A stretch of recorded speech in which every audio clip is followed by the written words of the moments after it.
Buenos días, estamos hoy aquí en las charlas de la Mujer, el Año y la Ciencia con nuestra invitada Ana Redondo Rodríguez. Estas charlas se enmarcan dentro de las miniferias de la ciencia y la innovación que están promovidas por la Consejería de Economía, Conocimiento y Empleo del Gobierno de Canarias a través de la Agencia Canaria de Investigación, Innovación y Sociedad de la Información, ASISI. Ana es licenciada en Ciencias del Mar por la Universidad de Cádiz y doctorada en Oceanografía Física por la Universidad de Queensland, Australia. Desde 2021 forma parte del Grupo de Investigación de Tecnologías Marinas en el Centro de Investigación Arquimea de Tenerife. Muchas gracias, Ana, por estar hoy con nosotras y adelante.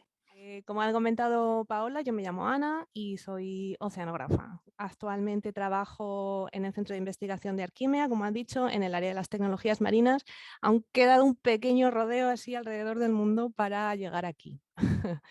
Y bueno, como estas son las jornadas de la mujer y la niña en la ciencia, lo que voy a hacer es explicaros un poco qué significa la ciencia para mí, cuál ha sido mi experiencia con la ciencia, cómo he llegado a desarrollar mi carrera, y tanto como científica como mujer, ¿no?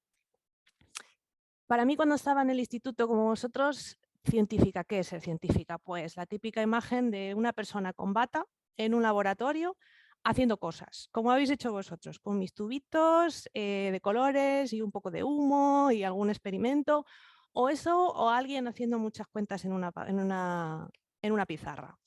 Para mí mi experiencia con la ciencia ha sido un poquito diferente. Yo, en vez de trabajar en un laboratorio, trabajo en un barco grande, en un barco mediano o en un barco pequeño, pero en un barco. Y también dedico muchas horas a programar, como han hecho estos chicos con el juego que han presentado antes. Muchas horas de ordenador para programar, para entender cómo funciona el océano. La ciencia para mí está ligada a viajar, está ligada a la naturaleza y a explorar, y sobre todo a entender cómo funciona la ciencia, cómo funcionan los océanos. Pregunta obligatoria. ¿Siempre he querido ser científica? No. Yo, cuando estaba así en el instituto y demás, quería ser veterinaria. Y luego resulta que me adopté un gato y me di cuenta de que soy súper alérgica a los animales. Entonces casi que dije, bueno, pues así como que veterinaria no voy a estudiar. ¿Y yo qué hago? Yo sabía que me gustaba la naturaleza y las matemáticas. Las matemáticas se me daban súper bien, me encantaba, me hacía mis ejercicios y me lo pasaba bien, y me encanta la naturaleza. Así que lo que hice fue coger una lista de todas las carreras que existen y empezar a tachar. ¿Derecho? No. ¿Qué hago? Y ahí vi que existía una carrera que se llamaba por aquel entonces Ciencias del Mar. Digo, ¿y esto qué es? ¿Ciencias del Mar? Entonces me miré las asignaturas de la carrera y vi que ahí había asignaturas de todo: matemáticas, biología, física, química. Encima era en Cádiz, que hace calorcito y mucha fiesta, y dije, pues me voy. Así que me tiré la manta a la cabeza y me fui a Cádiz a estudiar. Y no fue hasta el tercero de carrera o algo así que yo dije, definitivamente me encanta la oceanografía y me quiero dedicar a esto al resto de mi vida. Me fascina. Cuanto más aprendía de cómo funcionaban los océanos, más me gustaban, más dudas me salían y más quería seguir mirando y estudiando y que me contaran y ver cómo funcionaba todo. ¿Qué es oceanografía? Bueno, pues oceanografía es una ciencia interdisciplinar que se dedica al estudio de los océanos. O sea, que lo estudiamos todo: la física, la química, la biología, la geología, cómo se forman los océanos, por qué es el mar salado, por qué es el mar azul, por qué hay olas, cómo funcionan las mareas, de dónde vienen las olas. Todo esto lo aprendes en la carrera de Ciencias del Mar y luego te especializas en lo que tú quieras. Hay gente que se dedica a mirar cómo ayudar a las pesquerías para que la sobrepesca a las que están expuestas no se las cargue, o a estudiar para dónde van los contaminantes, qué pasa cuando tiramos un plástico al mar, a dónde llega. Y todo eso tiene como base la física. Todos los procesos que ocurren en el mar ocurren porque el mar está en movimiento, el mar es un organismo vivo. ¿Y qué pasa? Que el mar es enorme en extensión y es enorme en profundidad, tan grande que el 80% del océano está sin explorar.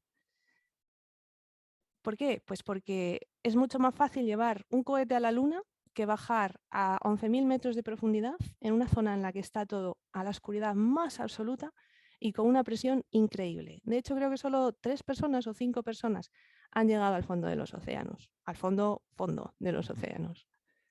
Entonces, ¿cómo se estudia el océano? Pues se estudia con muchas cosas. Ahora mismo, para estudiar el océano, se cogen datos que provienen de muchos tipos de fuentes. Se cogen datos que vienen de las imágenes de satélite, que miran la superficie del agua y entonces pueden explorar en toda su extensión.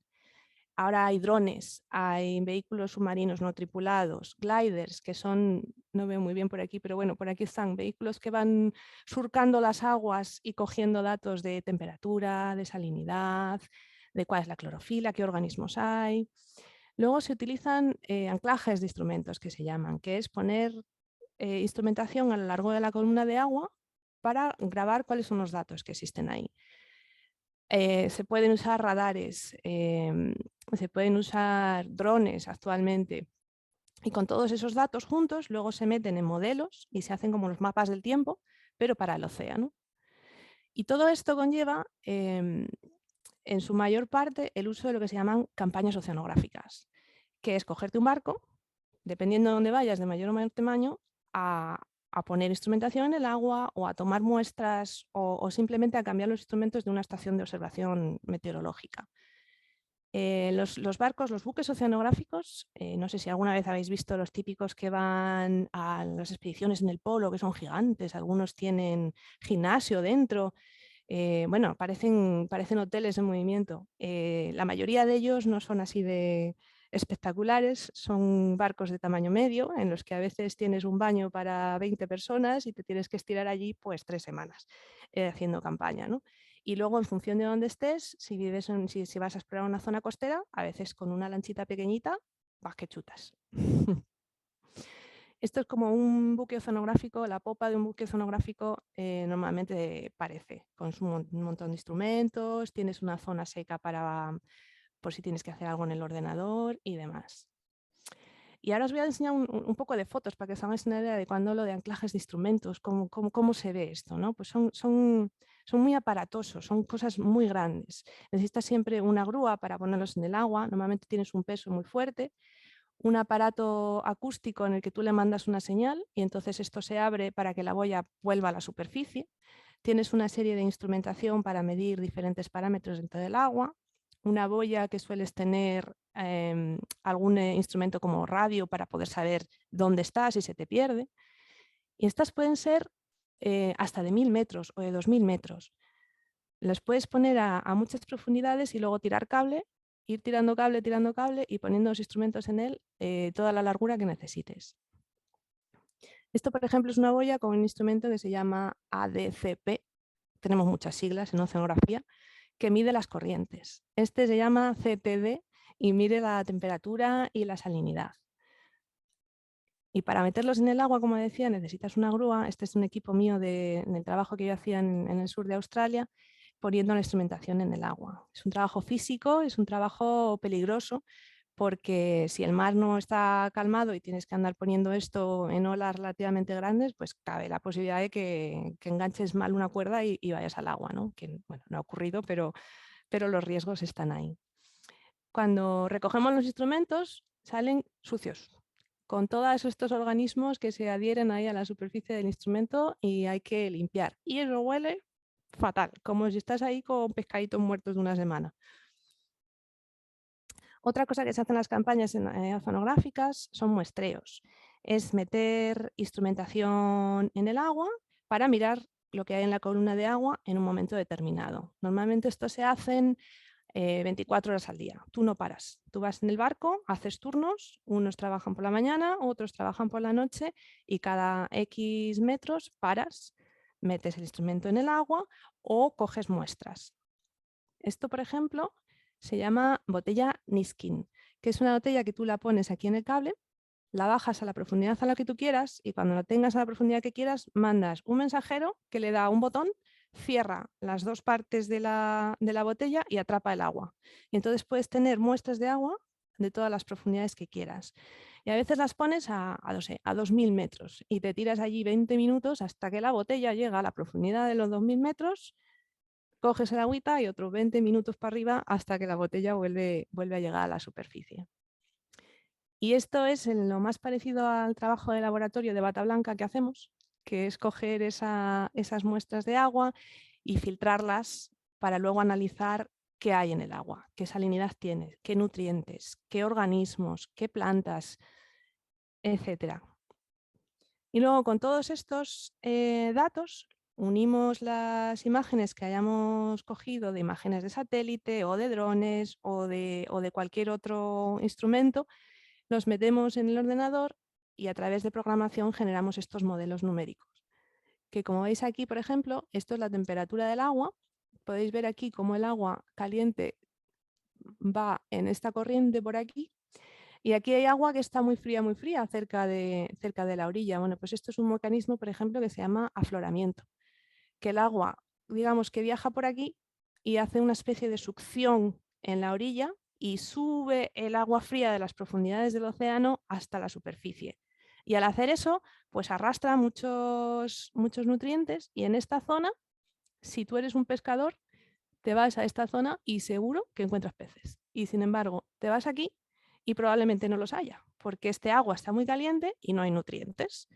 Entonces, con este tipo de estudios, pues ayudamos a las pesquerías, dónde ir, dónde no ir, dónde puede haber peces más grandes, qué zonas son las que los peces van a ir a poner los huevos porque tiene la temperatura y la salinidad adecuada, entonces no vayas ahí a pescar, por ejemplo. Con este tipo de análisis también podemos mirar si yo pongo un plástico aquí en el agua, ¿a dónde va a llevar ese plástico? Pues se lo va a llevar esta corriente y lo que yo tiro aquí mañana puede estar aquí abajo. O luego se va a enganchar en una corriente oceánica y se va a ir del polo norte al polo sur y resulta que luego se va a hacer un círculo en el medio del ecuador y se va a quedar ahí atrapado. No sé si alguna vez habéis visto estas como islas de plásticos y de material que se forman en el medio de los océanos. Bueno, pues eso es debido a las corrientes oceánicas. Bueno, esto es un poco para que veáis el tipo de trabajo que yo hago. Ahora, ¿cómo he llegado yo aquí? ¿Cómo he conseguido meterme en estas campañas oceanográficas y desarrollar este tipo de trabajo? Bueno, pues como decía Paula, yo estudié Ciencias del Mar en Cádiz. Luego, en mi tercer año decidí que a mí me gustaba la oceanografía física, entonces me especialicé en oceanografía y ahí aprendí que existe la barrera de coral australiana, que me fascinó. También aprendí que los corales están bajo muchas presiones, hay cambio climático, subida del nivel del mar, acidificación, contaminación, sobrepesca, y con todo esto los pobres bichos están muriendo y que dentro de poco iban a desaparecer pues, una cantidad importante de arrecifes de todo el mundo. Entonces, cuando acabé la carrera, me trabajé un año entero en lo que pude, ahorré un montón de dinero y me fui a Australia a conocer la barrera de coral y a hacer lo que allí llaman un internship, que es prácticamente prácticas no remuneradas. Yo me tiré un año allí trabajando sin cobrar. A cambio, eso sí, estuve ayudando a estudiantes de doctorados con sus proyectos, estuve ayudando a la que luego sería mi jefa con otros proyectos y entonces pues me enseñaron a bucear, me llevaron a ver a la barrera de coral, me enseñaron mis primeros pinitos en campañas oceanográficas en costa con los barcos pequeños, conocí islas paradisíacas en el medio de la nada. Fue una experiencia muy bonita, también muy dura. También trabajé mucho y hice una publicación, mi primera publicación, y gracias a ella me ofrecieron una beca para hacer el doctorado. Entonces, yo me iba para un año para ver qué hacía en Australia y resulta que me quedé allí 15. Primero me hice el doctorado en lo que yo quería, en estudiar por qué se estaban muriendo los corales, cuál era la relación entre los eventos climáticos a escala global, el cambio climático, etcétera, y el blancamiento de los corales, el por qué se morían. Y allí hice ya mis campañas oceanográficas más serias, en un buque oceanográfico de tamaño bastante mediano, recorriendo la barrera de coral entera, o sea, el sueño de cualquiera. Luego estuve haciendo un año de postdoc y docencia y luego encontré un trabajo en el sur de Australia, en el Centro de Investigaciones Marinas del sur de Australia. Empecé como investigadora junior y acabé liderando el sistema de observación oceanográfico de la zona. Y aquí es donde aprendí que las campañas oceanográficas en el mar del coral, preciosas. Ahora, las campañas oceanográficas en un barquito en el que las condiciones no son tan bonitas, ya no es tan fácil. Si tú tienes que andar cogiendo muestras y analizando y poniendo instrumentación en la borda en un barquito con 12 personas, 3 semanas, un baño compartido y siendo la única chica, fácil no es. Te puedes marear mucho, seas hombre o seas mujer. De hecho, yo tengo el récord de ser la única persona en el que el primer viaje en este barco en concreto no se mareó. Luego ya en el siguiente viaje ya caí, pero por lo menos en el primero me pusieron una medalla. Y bueno, ahí estuve 7 años y luego decidimos que era tiempo de volver a España y ahora me he venido a trabajar en Arquimea, en el centro de investigación de Arquimea mm, eh, como investigadora ya senior en el área de tecnologías marinas. Ahora, en vez de hacer las campañas oceanográficas, a lo que me dedico es a buscar la manera de mejorar esas campañas oceanográficas y esos sistemas de muestreo, para que la gente no tenga quizá en un futuro que ir en esos barcos y pasarlo mal, sino que tengan otro tipo de herramientas para la observación de los océanos. Como resumen os digo que el mundo de la oceanografía es un mundo masculino. He conocido muchos compañeros, todos de ellos han sido chicos. En el 100% de las campañas oceanográficas en las que yo he hecho, yo era la única mujer en el barco, excepto en una, y la otra chica era la cocinera. Gracias, esto está cambiando. En el centro en el que yo estaba, empecé yo y de la que yo me iba, estaban ya metiendo a más gente nueva, estaba creciendo, hay muchas chicas que están en el ámbito de la oceanografía. No quiere decir que siendo mujer tú no puedas hacerlo, ni muchísimo menos. Yo me lo he pasado muy bien, he conocido gente maravillosa, he vivido experiencias increíbles. He visto delfines, he visto ballenas, he visto tiburones, he vomitado por la borda del barco y he compartido baño y habitación con quien haya tenido que compartir. Es un trabajo duro, es un trabajo gratificante. Llegar a la ciencia, llegar a ser la líder de un sistema de observación requiere muchísimo trabajo y sobre todo pensar que si yo puedo, es que cualquiera puede. Yo no nací diciendo me voy a ir a ver la barrera de coral y voy a ser científica. No, yo no elegí la ciencia me eligió a mí. No pasa nada si tú no sabes lo que vas a hacer. En algún momento dado descubrirás de una manera u otra cuál es tu pasión, sea la ciencia de oceanografía o sea la ciencia de laboratorio. Y nada, si tenéis preguntas, que seguro que tenéis, aquí estoy hasta vuestra disposición para cualquier cosa que se os venga a la cabeza.